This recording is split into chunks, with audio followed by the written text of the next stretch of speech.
Bienvenue sur Page à Page et merci d'être au rendez-vous pour un nouvel épisode.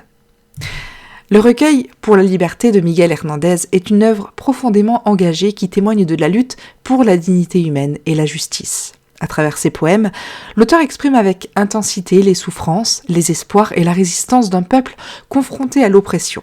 Écrits dans un contexte de guerre et de répression, ces textes traduisent à la fois une douleur personnelle et un cri universel en faveur de la liberté. Étant une anthologie, le recueil ne possède ni intrigue, ni structure narrative à la manière d'un roman classique. Cependant, un fil thématique et esthétique unit les poèmes de Pour la liberté. C'est ce fil qui guidera notre résumé.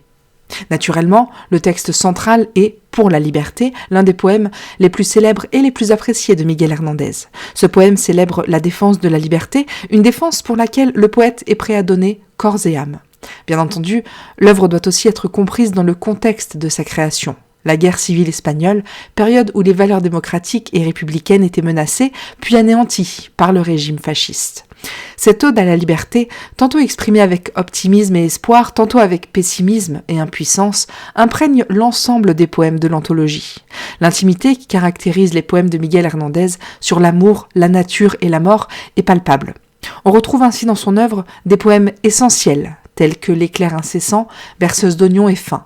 Des textes qui témoignent de l'expérience de Miguel Hernández, toujours en résonance avec celle du peuple espagnol.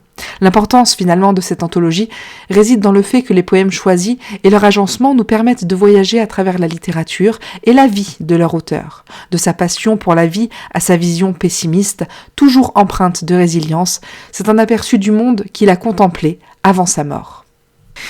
Et c'est tout pour ce résumé court du livre Pour la liberté de Miguel Hernández. Merci beaucoup de l'avoir suivi. Pour aller un peu plus loin, je t'invite à découvrir notre résumé complet et détaillé de l'œuvre, toujours sur tonlivre.fr. Si tu veux écouter le livre audio et t'imprégner de l'atmosphère, scanne le QR code à l'écran et profite du livre gratuitement ou bien rejoins le lien en description.